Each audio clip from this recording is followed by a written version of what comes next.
All right. Hi, everyone. So this is a little talk that I put together.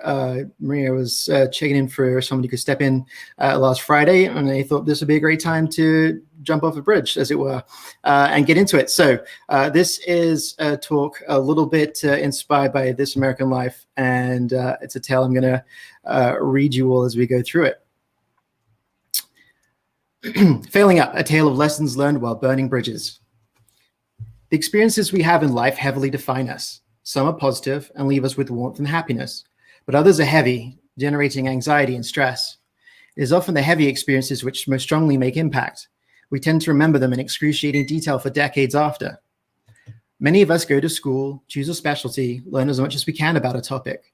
From there, we find our way into an entry-level job, just like Nadine, a developer from Minnesota who had planned on being a software engineer early in her childhood, messing with computers since she was very little. My first day was such a rush.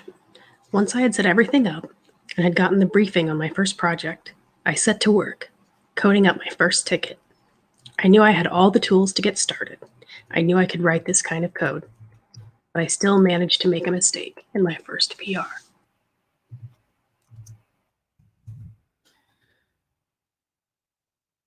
A dozen years of practice, school, a bachelor's degree, then a master's, and mistakes were still made. In fact, Nadine has been building software for over a decade now and still remembers the last mistake she made.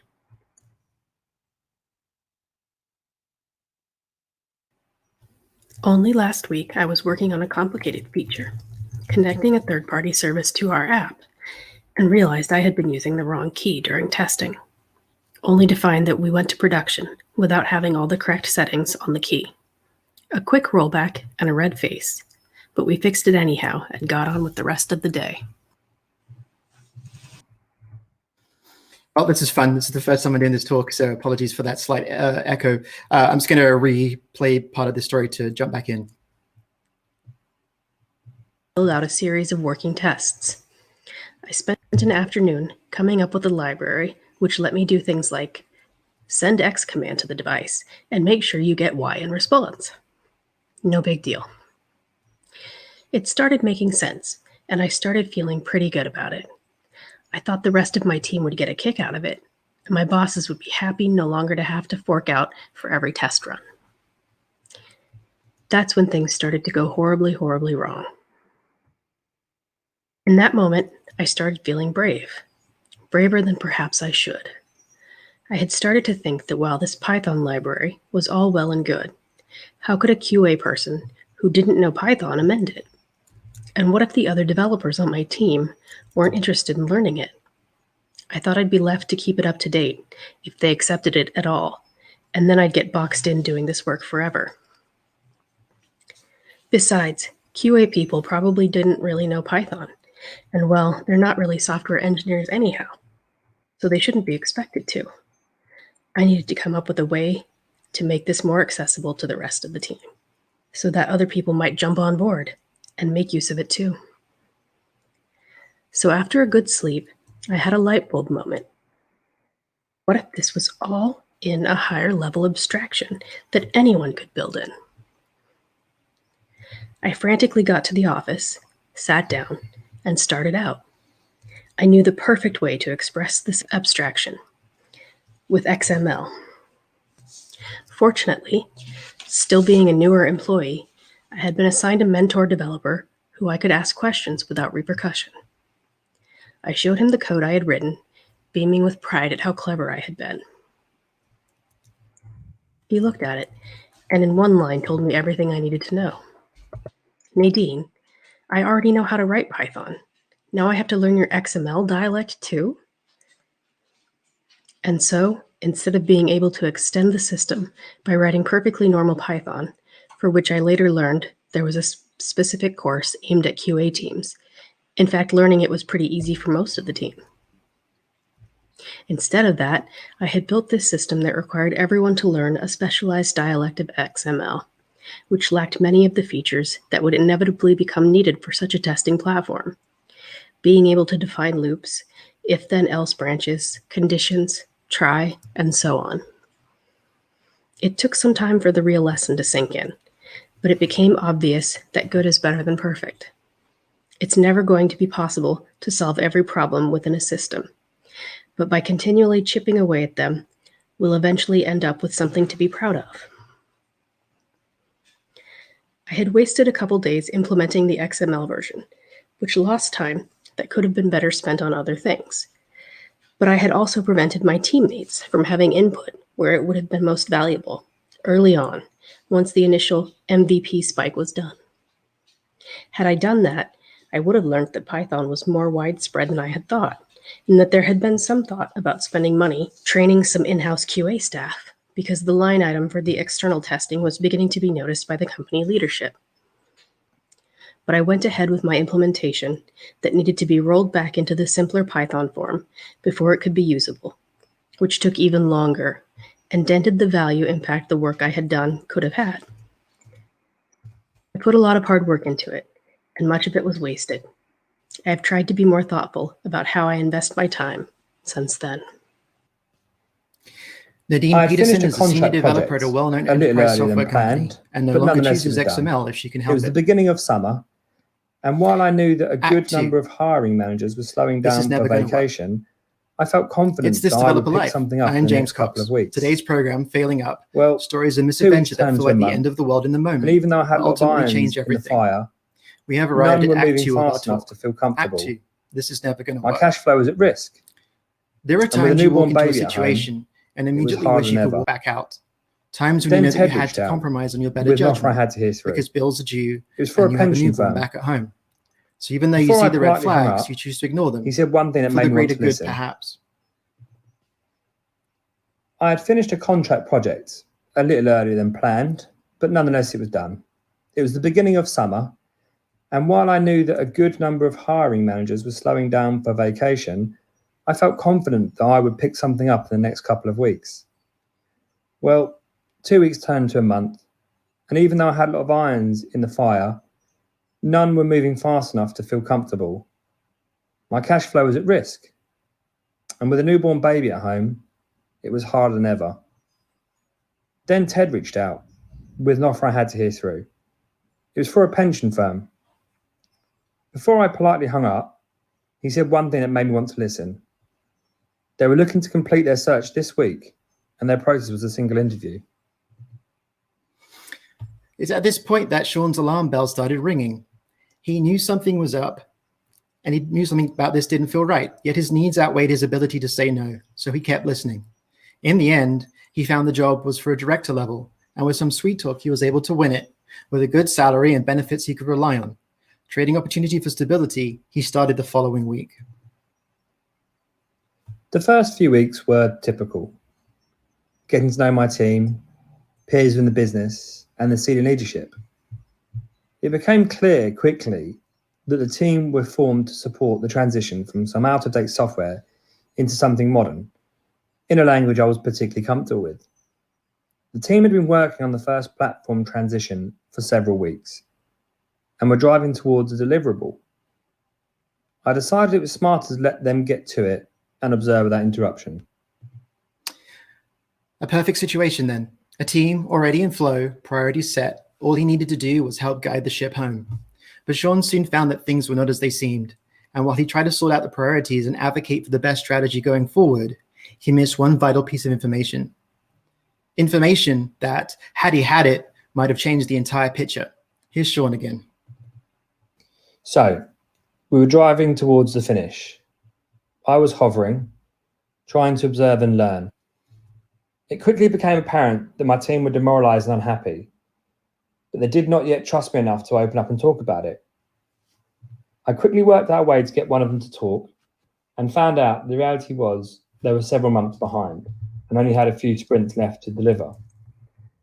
Getting back to the office, I dug out the original spec for the project from the PMO and found out that it was described by just one sentence. Replicate the original product feature by feature. The problem was, no one who had worked on the original product was available to the team, and no business decisions could be made easily. There simply wasn't enough data. The original code had no tests and very little documentation. It wasn't that simple either. A number of non-engineering VPs had interpreted the spec to mean exactly as it was written. It would not just act the way it used to, but look exactly the same too. One of the issues we had was the application had been built for IE6, and a number of the workflows and user interactions just weren't reproducible anymore without a lot of work. Further investigation led to a more troubling discovery. This project was ultimately small and unimportant to the company timeline.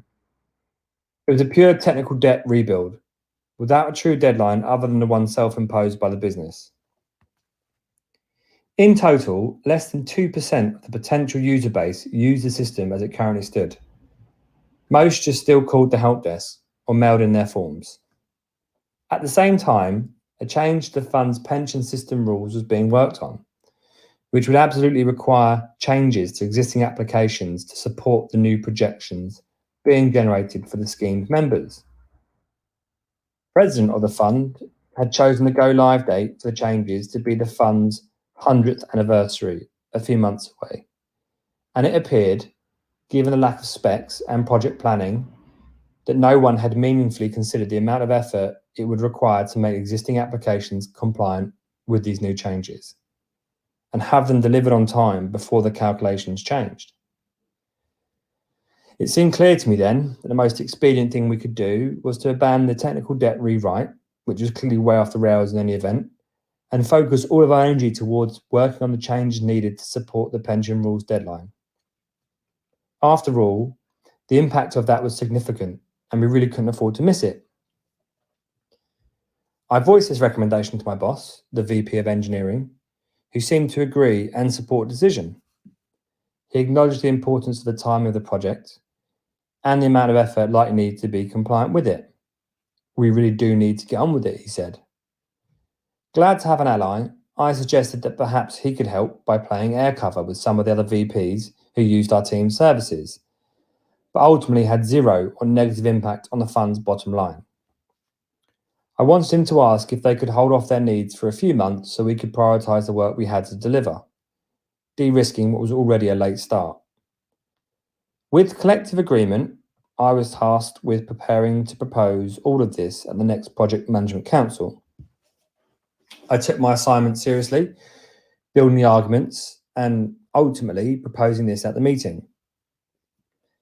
I did my presentation and feeling satisfied I had put forward a sensible and reasonable plan of action. The CEO turned to the CIO and to my boss, the VP, asking for their input. Both, in turn, dismissed all of my evidence and arguments with their perspectives, seemingly considered as if none of this was unexpected. Of course, they were expertly able to discredit everything I had said. Not surprising, as I had rehearsed with them beforehand.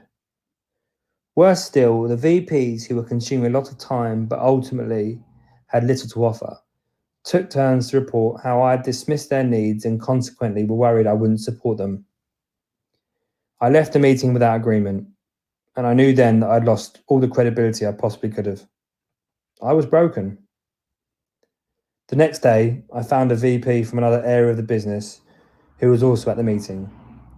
I asked if they wouldn't mind grabbing coffee with me to debrief. I'm sure they'd appreciate the inside look at the dumpster fire, so they readily agreed.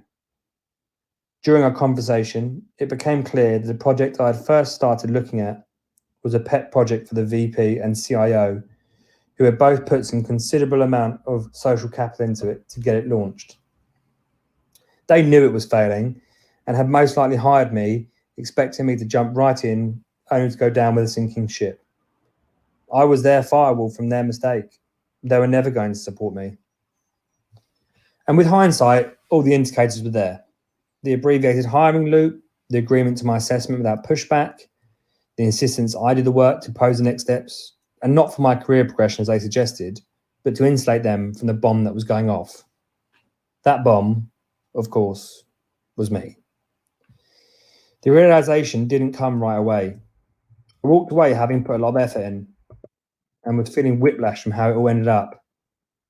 Had I taken a few moments more, perhaps I could have thought about what motivations each person had and what reasons they may have had for acting the way they did.